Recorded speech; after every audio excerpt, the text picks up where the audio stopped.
यही वीडियो मकर राशि ପାଇଁ बहुत खास अटे महत्वपूर्ण अटे। मकर राशि विशेषतः क्यों वर्ष भाग्य उदय होता है और क्यों वर्ष चेंजेस आसे जीवन में मित्र राशि और क्यों राशि सहित शत्रु अटे आपणकर तालमेल पड़ेनि आपणकर मन मिसेनि बहुत भल रहे आपण सहित रिलेशनशिप बहुत विश्वासघातक आपण खाईपारती। तो क्यों राशि ठार आपन सब दूरे रहा पड़ो। तो चलतु जाना आपंकर वीडियो डिटेल्स रे। तो मकर राशि व्यक्तित्व चरित्र अपगुण कौन आपंकर गुण कौन चलतु जाना। यही वीडियो जन्म राशि चंद्र राशि द्वारा आधारित। मकर राशि राशि चक्र दशम राशि अटे। शनिदेव जार अधिपति बा स्वामी अटंती न्यायर देवता और कर्म फलदाता शनिदेव। मकर राशि रे मंगलदेव उच्च अटंती तेणु यही व्यक्ति माने लीडरशिप क्वालिटी होइथांती सबु कार्य आगुआ ठांती और बिल्कुल भी काहाको डरती नाही। जो कम भी एम जना न थाए फटाफट शिखिबारे एमानकर यही गुण अति टैलेंटेड अटे। तो किंतु शनि यही राशि रे स्वराशि होइथांती तो सबु काम रे आगुआ बढ़ती हेले टिके लेट रे परेशान अर्चना आसी थाए एमानक जीवन रे हेले एमाने ताकू टाड़ी आगको बढ़ी थांती। यही राशिर मालिक अटंती शनिदेव। तो आलस्य जेबे भी आसे एमाने काली ऊपर सब काम को छाड़ी दियंती एमाने जहाँ ठाणी नियंती किंतु से काम रे केबे भी ढिला दियंती नहीं। मकर राशि व्यक्ति माने मध्य अनुशासन प्रिय होइथांती वफादार होइथांती किंतु जिदखोर स्वभावर होइथांती।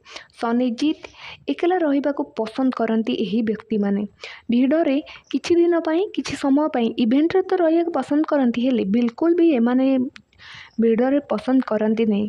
जेमिति रुहतु निज नियम रे बंचिबाकू एमाने पसंद करती निज सहित कथा पसंद करती और साहाय्य मागिले एमाने जेउ पर्यंत करि परिबे से पर्यंत साहाय्य करती किछि कौन कहिले सेमाने जवाब देबाकू भूलती नहीं। आपन जदि आर्ग्युमेंट सह सेमान सहित कथा हेबे एमाने बिल्कुल भी आपन को दयारे छाड़ी देबेनी इमोशनाली होइथांती किंतु अधिक सीरीयस होइथांती मन मौजर अटंती जोठी एमाने मन गला सेठारे से तार भल है से जेते भी खराब होता। तो चलतु जाना क्यों वर्ष बयस एमानक भाग्य उदय होता है। शनि एमानक मालिक होता है से एमानकर भाग्य उदय 31 रु 40 पर्यंत हो जाए।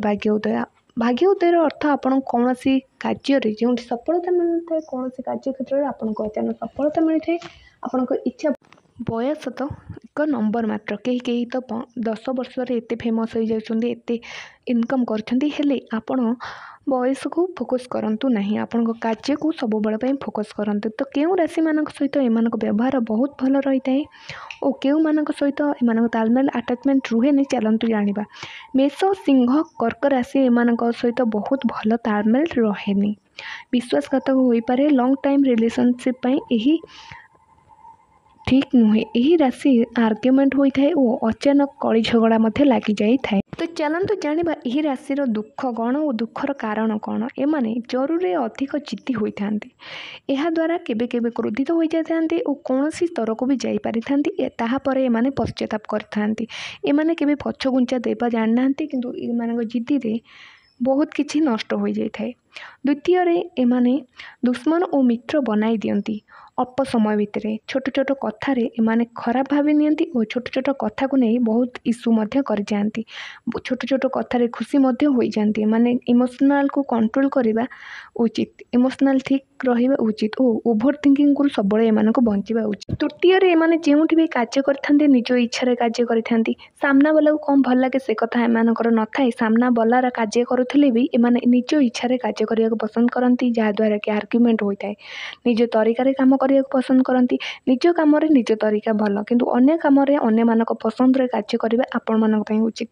मकर राशि व्यक्ति वर्किंग प्लेस रे पॉलिटिक्स रे आपण इग्नोर करथांती अन्य मानक जहाँद्वारा कि अति आर्ग्युमेंट होता है यापर आपण पश्चाताप करथांती और आपणकर पछरे तेणु आपण यही सब नियम को त्याग करंतु और आपणकर कार्य क्षेत्र में फोकस करंतु सामना वाला कौन कहूँ शुणु और अन्य मानक अंडर जदि आपण कार्य करछंती ताहाले आपण तांको अनुसार ही कार्य करिया पड़िबा आपणक अनुसार आपणक निज इच्छार कार्य को करंतु और निज कार्य करंतु अन्य मानक पय नुहे।